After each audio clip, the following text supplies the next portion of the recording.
জুলাই গণঅভ্যুত্থানের বর্ষপূর্তিতে ঘিরে এনসিপির দেশ গড়তে জুলাই পদযাত্রা এখন কুড়িগ্রামে। এতে অংশ নিচ্ছেন কেন্দ্রীয় ও স্থানীয় নেতাকর্মীরা। এই নিয়ে আরো জানাতে সরাসরি যুক্ত হচ্ছেন সহকর্মী আলিমুজ্জামান সাফওয়ান। সাফওয়ান, আপনি আমাদের জানাবেন পদযাত্রা এখন কোথায় অবস্থান করছে, সেই সাথে এনসিপির পক্ষ থেকে কি বার্তা দেওয়া হচ্ছে? স্নেহা, এই মুহূর্তে আমরা কুড়িগ্রামে অবস্থান করছি এবং কুড়িগ্রামের যে প্রবেশ পথটি ছিল সেটি রাজারহাটে আসলে গিয়ে শুরু হয়েছে এনসিপির পদযাত্রা। রাজারহাট বাজারে এনসিপির যে আহ্বায়ক নাহিদ ইসলাম তিনি রাজারহাট বাজারের মানুষের উদ্দেশ্যে বক্তব্য রেখেছেন এবং এই অঞ্চলের থেকে যে নির্বাচন করবে আতিক মুজাহিদ তার পক্ষে কিন্তু জনসমর্থন চেয়েছে নেতারা।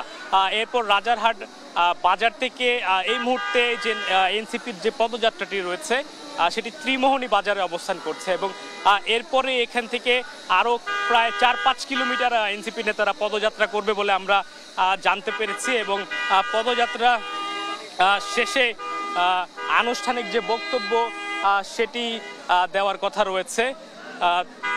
এখানে যারা স্থানীয় নেতাকর্মী রয়েছে এনসিপির, তারা কিন্তু ঢাকা থেকে আসা নেতাদের সঙ্গে যুক্ত হয়েছে এবং দেখতে পাচ্ছেন যে এই মুহূর্তে পায়ে হেঁটে তারা সামনে এগিয়ে যাচ্ছে কুড়িগ্রাম শহরের দিকে এবং আমরা যেটি জানতে পেরেছি এই পদযাত্রাটি ঘোষ পাড়া এলাকায় গিয়ে শেষ হবে এবং এখানে ট্রাকে ট্রাকে স্থানীয় যারা এনসিপির নেতাকর্মীরা রয়েছে তারা কিন্তু যুক্ত হয়েছে এই পদযাত্রা এবং তারা স্থানীয় আশপাশে যে বাজারগুলো রয়েছে এবং মানুষজন রয়েছে তাদের সাথে কুশল বিনিময় করছেন এবং কথা বলছেন এবং এনসিপির পক্ষে যে জনমত গঠনের কাজটি সেটি তারা করছে এবং আপনারা জানেন যে কিছুদিন আগে এনসিপির যে পক্ষ থেকে যে প্রতীকটি চাওয়া হয়েছিল শাপলা, সেই সম্পর্কে কিন্তু তারা সেই যে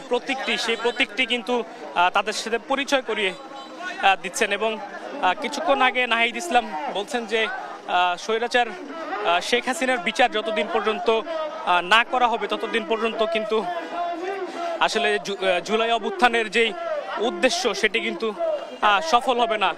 তো এই মুহূর্তে আমরা ত্রিমোহনী বাজার থেকে সামনের দিকে এগিয়ে যাচ্ছি এবং আমাদের ঠিক সামনে এনসিপির শীর্ষ নেতারা রয়েছেন।